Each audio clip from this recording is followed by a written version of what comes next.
Students, आज पिछले class तक हम लोगों ने दो चरराशि के रेखीय समीकरण के बारे में अध्ययन किया और मुझे लगता है कि पर्याप्त अध्ययन किया। बहुत सारे क्वेश्चन सॉल्व किए गए। वर्ड प्रॉब्लम अलग था, उसके पहले सारी विधियां थी, बीजगणितीय विधि, आलेखीय विधि, युगपत समीकरण के नंबर ऑफ सॉल्यूशंस पर कंडीशंस क्या थे, सारी चीजें। तो मुझे लगता है कि that is enough for you. आइए आज हम एक नया चैप्टर शुरू करते हैं, द्विघात समीकरण। द्विघात समीकरण एक महत्वपूर्ण चैप्टर है आपके सिलेबस का।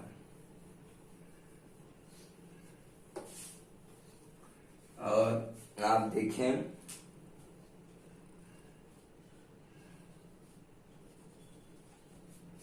द्विघात समीकरण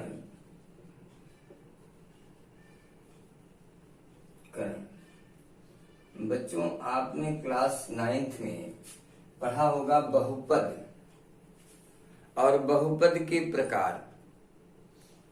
तो बहुपद के प्रकार में अगर घातों के आधार पर बहुपद को एक्सप्लेन किया गया होगा, पढ़ा होगा, तो देखिए रेखीय बहुपद होते हैं, द्विघातीय बहुपद होते हैं, त्रिघातीय बहुपद होते हैं और आगे चलेंगे तो n घातीय बहुपद होते हैं। तो जब किसी द्विघातीय बहुपद को शून्य से तुलना कर दिया जाता है, इक्वेट कर दिया जाता है, तो हमें द्विघात समीकरण प्राप्त होता है। जैसे मान लीजिए कि px आप लिखते थे कि ax² plus bx plus c, ये द्विघातीय बहुपद है। और जब हम इसकी तुलना शून्य से कर देंगे, that means px equal to 0, that means implies that ax² plus bx plus c equal to 0। तो ये हम द्विघात, अब ये बहुपद नहीं है, ये क्या बन गया? द्विघातीय समीकरण। अर्थात आप कह सकते हैं कि द्विघात समीकरण का मानक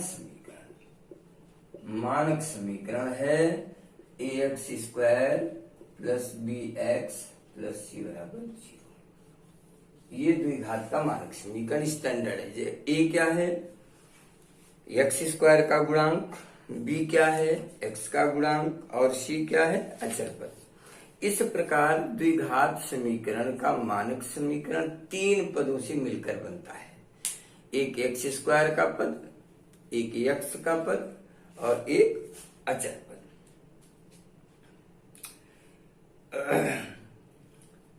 पहली एक्सरसाइज में जो आपको द्विघातीय समीकरण का फर्स्ट स्टेप में जिसको आपको पढ़ना है, उसमें द्विघातीय समीकरण की पहचान एवं हल करना, ये फर्स्ट स्टेप है।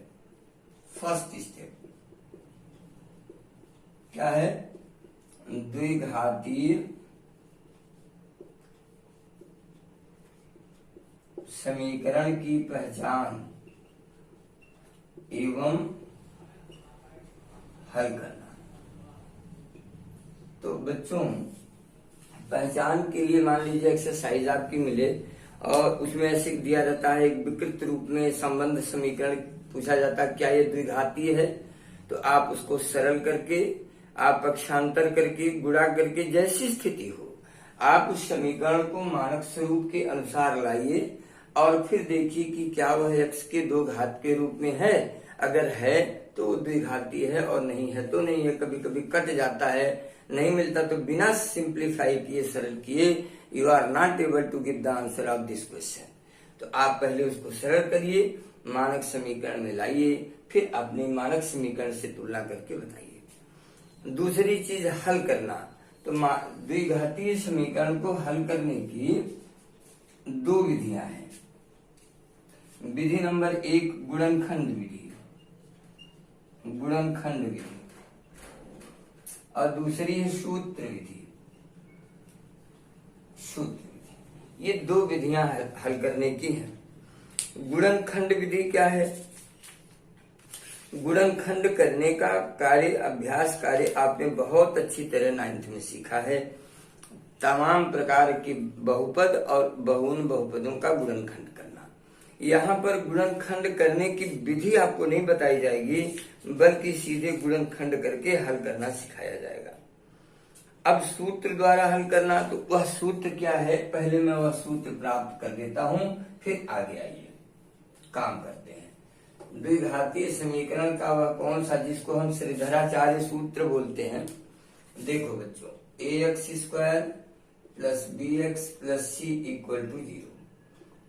ए से अगर आप भाग दे दें तो क्या मिलेगा, X square B upon A X C upon A बराबर 0, या X square plus B upon A X equal to minus C upon A. अब इसे हम बनाएंगे पूर्ण वर्ग, इसे तो X square plus B upon A X plus क्या जोड़ेंगे हम जोड़ेंगे यहां से, बल्कि कर लीजिए ऐसे 2 into B upon 2a into x. तो देखो बी 2 कटेगा, ये मिलेगा। अब इसी का वर्ग जोड़ दीजिए, यानी B square upon 4a square हमने जोड़ा, तो दूसरे पक्ष में भी आप जोड़िए, अन्यथा आपका समीकरण डिसबैलेंस होगा। अब ये बन गया आपका x plus B upon 2a का होल स्क्वायर, और इसको जब हम सॉल्व करते हैं एलसीएम लेकर के, तो -4ac and plus B square ये मिलेगा, यानी हम कह सकते हैं बी स्क्वायर माइनस 4ac अपान 4a स्क्वायर। और ये वैल्यू कितने की है, होल स्क्वायर की है। वर्गमूल ले लीजिए, वर्गमूल लेंगे तो ये आ जाएगा प्लस माइनस करने में बी स्क्वायर माइनस 4ac अपान इसका वर्गमूल निकल गया 2a। इसलिए x बराबर कितना हुआ, अब ये जो पक्षांतर होकर जाएगा तो माइनस बनेगा, यानी minus b upon 2a plus minus root of b square minus 4ac upon 2a। इसी को जब आप व्यवस्थित ढंग से लिखते हैं तो एक अच्छा सा कॉन्सेप्ट मिलता है, दोनों का हर हो गया 2a minus b plus minus root of b square minus 4ac। यही वो समीकरण है, यही वो सूत्र है जिस सूत्र का प्रयोग करके आप सीधे सीधे द्विघातीय समीकरण को हल करेंगे। अब इसमें a क्या है, ax स्क्वायर का गुणांक, b क्या है, x का गुणांक, और c क्या है, अचर पद। अर्थात यदि आप किसी द्विघातीय समीकरण को सूत्र द्वारा हल करने जा रहे हैं, तो पहला काम आपका ये है कि आप द्विघातीय समीकरण को मानक समीकरण से तुलना करके एबीसी का मान इस तरह प्राप्त कर लें, और जब एबीसी का मान मिलता है तो उसे इस फार्मूले में सब्स्टिट्यूट करके x की वैल्यू निकाल लें। तो इस तरह ये कार्य आप कर सकते हैं। अब बात रही प्रथम अभ्यास की, अभ्यास 4.1। आइए देखते हैं कि इसमें किस किस तरह के प्रश्न दिए हैं और क्या क्या आप कर सकते हैं।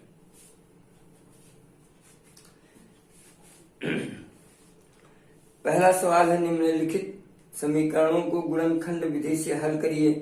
9x स्क्वायर पहला minus 3x plus 2 equal to 0, -2 equal to 0, ये माइनस है और इक्वल टू 0। चलिए 9 दूनी कितना हो जाएगा, 18, 6 त्रिक 18 और 6 में से 3 गया 3। फैक्टर आप करेंगे -6x प्लस 3x। अब आपको गुणनखंड आना चाहिए, अन्यथा आप नहीं कर पाएंगे।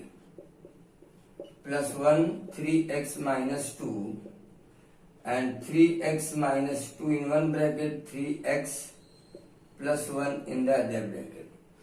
अब इसमें दो राशियों का गुणनफल 0 अगर है तो निश्चित है कोई न कोई राशि शून्य अवश्य होगी। तो यदि 3x ऋण 2 बराबर 0 तो 3x बराबर 2, x बराबर 2/3। और यदि 3x धन 1 बराबर 0 तो 3x बराबर 1, x बराबर 1/3। यानी x के दो मान मिले, 2/3 का मान 3। तो इस तरह गुणनखंड करके हल करने की जितनी भी देखिए कुछ समीकरण विकृत रूप में आपके होंगे।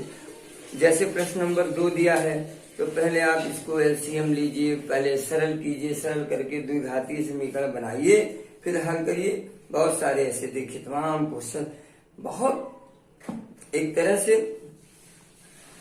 काफी क्वेश्चन है।